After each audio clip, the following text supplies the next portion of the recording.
From the point of view of his close followers, the capture and death of Jesus was a devastating and disorienting event. It seemed to make no sense and to throw all their hopes and beliefs into confusion. From the beginning, they had seen Jesus deal with his mission in a masterful fashion. They had known him not only to be a decisive leader, but a person of such spiritual authority that they had come to believe him a unique manifestation of God's power and presence on earth. Again and again he had skillfully put his enemies to confusion. He had healed the sick, raised the dead, cast out demons with a word, and opened minds and hearts to the Father in ways that had never before been known. He had spoken constantly of his plans to establish the kingdom of God. Nothing had been too much for him. No obstacle had slowed his advance. All the disciples' faith in God, all their future hopes for themselves and for their people, had come to be focused on their beloved Messiah and his mission. And now in the space of less than a day, that whole edifice had come crashing down around them and had crumbled into dust. The Master, who had seemed on the cusp of a great victory, had been taken in secret and eliminated by his enemies. The one they had thought to be the true King of Israel had been decisively and irrevocably defeated. The man they had dared to think was the very Son of God had been horribly and shamefully treated and was now dead. The messianic mission upon which they had staked their lives had failed. All was lost. The demonic mind, equally in the dark, was reveling in a different set of thoughts. Satan had seen this new prophet arise, as he had seen many before, and he had been battling against him according to the resources allowed him. He had attacked him with seductions and temptations. He had tried to frighten him, to flatter him, and to discourage him. He had stirred up his servants against him, but he could gain no foothold. The man had not only dodged every dart and sidestepped every carefully laid trap, but he had shown a strange power of undoing Satan's rule. Yet worse, he had taught and empowered others to do the same. The whole matter had been perplexing and infuriating. Yet the devil knew that he held the final card. Whatever the man might say or do now, in the end, he was a son of Adam, a mortal under the curse of death, and sooner or later, sooner if it could be managed, he would die. He would then be gathered under Satan's dominion with all his miserable human fellows and share the fate of a fallen and rebel race. And now at last, Satan had cleverly succeeded, so he thought, in putting into effect the plan that had caught Jesus and killed him.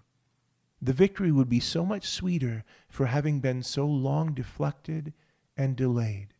He sped to embrace this soul newly detached from its physical remains, and was more than usually eager to feast upon the latest of his conquests, to enjoy that special moment when he could reveal himself as overlord and could relish the horror of his human slave, the only glimmer of satisfaction left to his twisted spirit. But the greed and gloating of the devil turned rapidly into something very different. He did indeed meet the new arrival. He did encounter the soul of the man he had connived to have killed. But something strange, entirely new to his experience, began to happen. The prisoner did not come sad and defeated, bound in chains of darkness, and surrounded by the triumphant laughter of demons. Instead, he came wrapped in a blinding, searing light, such as had never before blazed in that dark dungeon. He came forward upright and strong, with authority and power, sending the demons shrieking in dismay and boldly advancing upon the prince of darkness. Now the mind of Satan was filled with fear and foreboding, as the true identity of this mysterious figure broke upon him, and he saw too late that the trap he had so cleverly laid for his enemy had sprung upon himself. The idea that the divine Logos might humbly unite himself to humanity had never entered the darkest corner of his proud mind. His cunning craftiness had been overthrown by God's seeming foolishness. By bringing a criminal's death upon the innocent Son of God, he had unwittingly opened death's door, and now the Lord of life himself was demanding from him the keys of death, was announcing the good news to all who had been chained by it, and was leading them out of the devil's dungeon into freedom and light. Meanwhile, in the visible world, the body of Jesus still lay in the cave-like tomb that had been provided by a sympathetic man of wealth. Pilate had ordered the tomb to be tightly shut, sealed, and guarded by a unit of soldiery.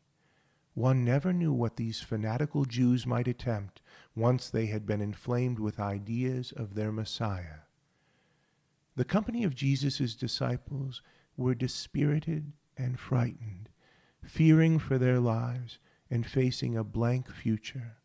When on the third day after Jesus had been buried, on the first day of the new week, some women of the company went to the tomb to perform the customary preparations they had been unable to complete because of the oncoming Sabbath, they were surprised to find the soldiers scattered, the stone that had sealed the tomb rolled away, and the tomb itself empty. All they found within it were the burial clothes. More wonderful still, they were given an angelic vision and were told that Jesus was not dead, but alive. Among the women was Mary of Magdalene, one of those who had faithfully followed Jesus and had stood near him and his mother at the crucifixion.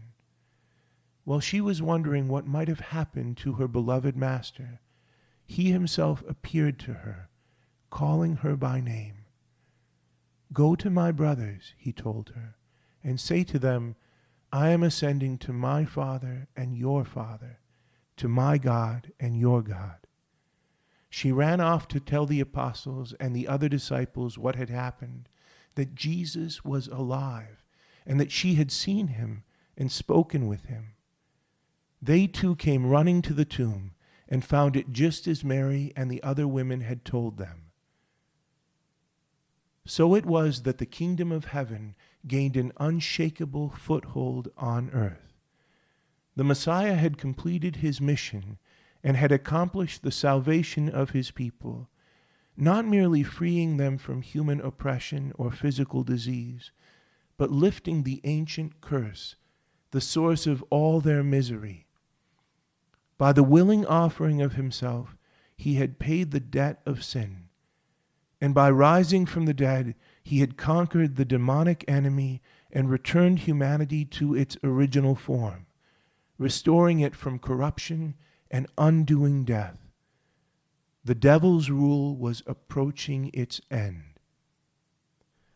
During the next 40 days, Jesus spent time with his disciples and friends, consoling them and preparing them for their coming mission.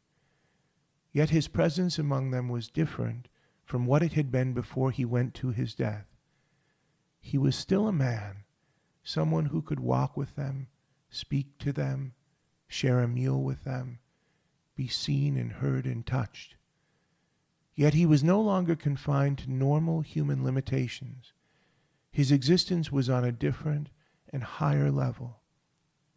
He came and went mysteriously, unhindered by walls and doors, unshackled by time or space.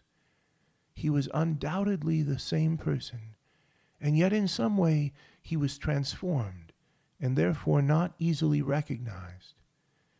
his disciples were awed and dumbfounded by his presence, filled with a new joy and hope, but still not knowing what this resurrection might mean.